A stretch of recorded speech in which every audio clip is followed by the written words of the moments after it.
prepared for. And the best you can say is, we had 5 people come to our office who were for this bill. These are the talking points of why they were for it.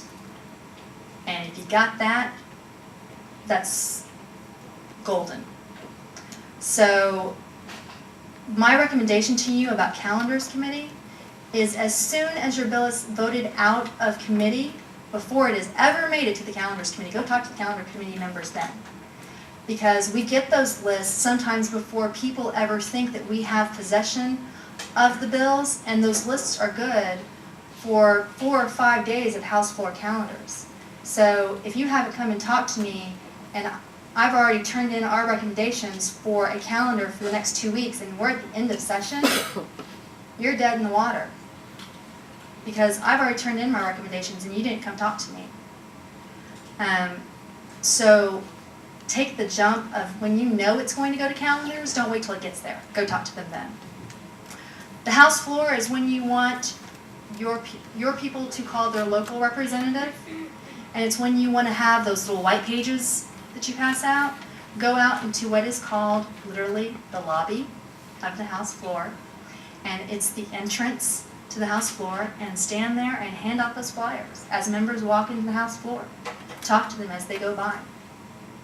Another option is to get a member to authorize the distribution of your white page on the House floor.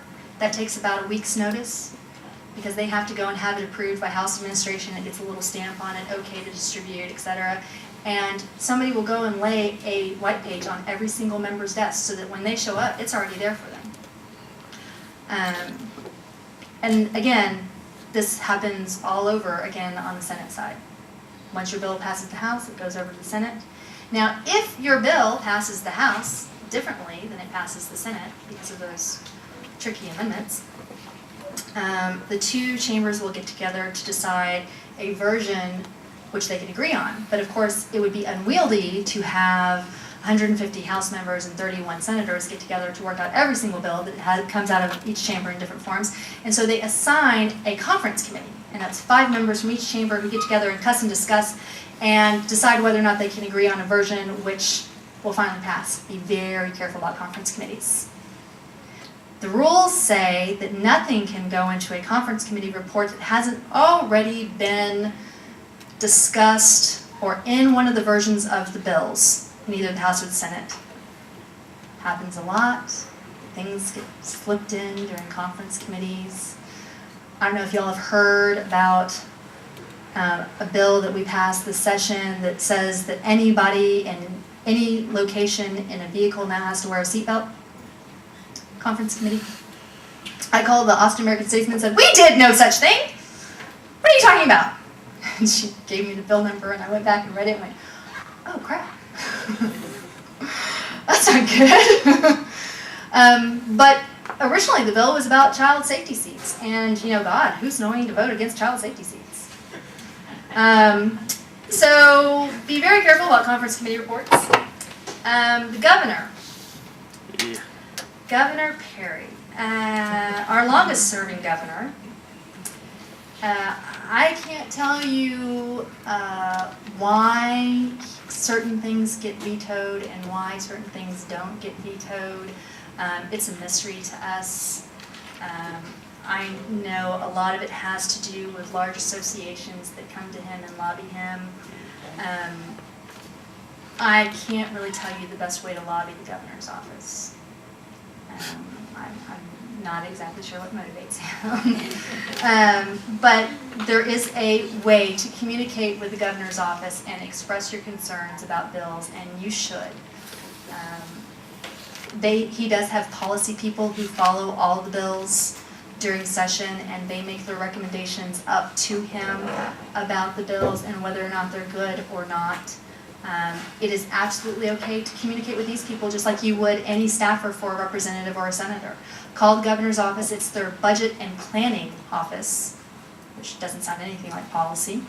But ask for their budget and planning office, and ask for the staffer who is assigned to ag issues. And you will meet your new best friend. Now, Why do you do this? A lot of people make a living out of doing this. It's a full-time gig for them. And as I said, you know, I have a lot of high-paid lobbyists who come into my office. I can tell you the names of lobbyists who make over $1 million a year doing this. I also can tell you that they have so many clients that they can't keep track of the conflicts of interest sometimes between his clients. And there are a couple that are very useful for bringing me white papers. But as I said, if I have any follow-up questions, he's not my guy. So why you do this, and why you're here today, from what Judith has told me, is there are some very large groups who lobby at the legislature on a regular basis, who are involved in the ag industry, who don't necessarily have your business's best interest at heart. And the only reason we're going to know that is if you come and tell us, especially people like my boss. Like I said, when Judith asked me to come and talk to you guys, I was absolutely terrified that she was going to ask me to talk on ag legislation, because I was, Judith, please tell me that's not what you want. But, you know, just to be philosophical for a moment, I mean, like I said, it's very unusual for me to have a 10-year doing this. I do this because I love it and because my husband affords me to be able to have this opportunity to do what I love. And I don't think there's very many people out there who get to say that they do for an occupation what they love. I will say that probably people who farm are probably have a higher percentage of that. I do this because I've gotten people, just a month ago, I had a gentleman who had a traumatic brain injury, and his insurance company wanted to kick him out of his rehabilitative services center. They said that he had exhausted his coverage in his policy. And there is a state law about coverage for traumatic brain injuries. And I called the insurance company, because it's amazing how quickly you get a phone call back when you say you're from a state representative's office. And I called the insurance company and said, look, this is what the state law is, and I'm not asking you to provide a single dime or a single day more than what you have in your policy, but please tell me how your policy complies with the state law. And after several weeks of them going, gentleman's got coverage for an additional 3 months. And that's what I do this for. And that's why I love doing this. If you love doing what you do, then this is a representative democracy, and we cannot represent you and vote for you if you don't come to us and tell us what it is you need. And so that's why you need to lobby. Judith tells me I have 10 minutes, and I promised her that I would speak for the hour, but that I would give everybody an opportunity to ask me a question if you wanted to and if you hadn't fallen asleep from lunch. I've got 2 questions, and they're mechanical in nature. You didn't mention subcommittees. Does the state legislature here in Texas not have subcommittee hearings? And then let me get a second. Okay. And that is, what's the composition of the calendars committee here? Okay, I'll answer the first one first while I pull out my legislative handbook, which I'm glad I brought up. The House rules and the Senate rules do allow for subcommittees, and there are bills that are sent to subcommittee, and I will tell you as a matter of practice, if your bill goes to subcommittee, it's dead. Subcommittees are where bills go to die.